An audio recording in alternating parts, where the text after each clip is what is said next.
So to make this cake, you're going to have to whisk your dry ingredients, your flour, salt, and baking powder. Then I'm going to add in my lightly beaten eggs, some milk, and some sugar. And you're just going to want to go ahead and mix that until it's properly combined. Don't overmix this batter, just mix it until it's perfectly combined. You can do this with a whisk, stand mixer. I'm using my little hand mixer here. And then you're going to want to go ahead and scrape the sides of your bowl just to ensure that everything is being fully incorporated in this.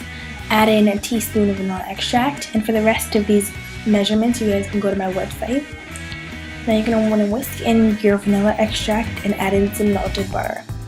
Then I'm going to use a spatula to mix this in, but you can use a whisk. To me the spatula just helps because the whisk gets it all over the place. And you're just going to want to go ahead and stir it until combined, properly combined.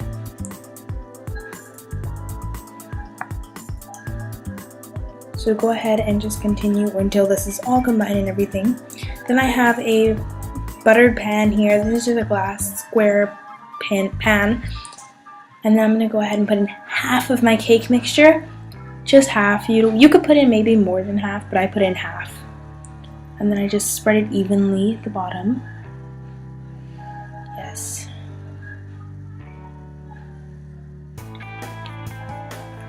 Okay, and then after you've added half, you're going to want to go ahead and make your cinnamon filling, which you're just going to have to start off with some softened butter, some brown sugar, or you can use white sugar, and a lot of cinnamon. You're going to need a lot of cinnamon to make this nice and cinnamony. It's kind of like a cinnamon roll, except you don't have to use yeast, because I hate yeast, so this is just perfect. And you're just going to want to go ahead and mix this until it's properly combined, and add in some flour to thicken the mixture, and just mix that in there.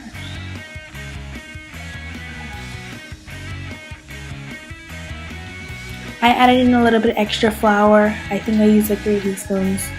So I used a lot of flour because I really wanted this super thick. But if you like yours a little bit less thick, a little bit more loose, you could add in less flour. As much as you like. You can always, fix these like measurements.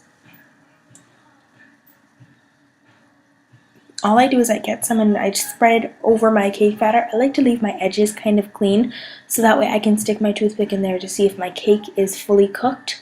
But you can tell. I wait till mine is golden brown. And I put in most of my cinnamon mixture at the bottom, well, in the middle. And then I put in the rest of my cake mix, well, my cake batter. And I'm going to put in the rest of my cinnamon mixture. And I'm going to go ahead and flatten that down. You can do any pretty design because, you could just, that's what I was doing. I was trying to make it pretty. Yeah. So just go ahead and do any design that you would like.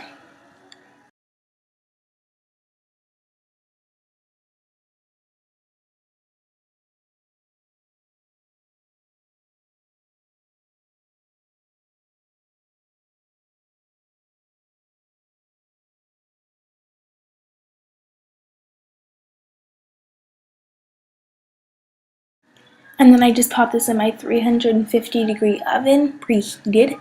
And if you want the measurements, please go to my website. As you can see, I already updated it, and you can find more videos, more recipes, and don't forget to check out my s'mores in the oven recipe and white chocolate mocha.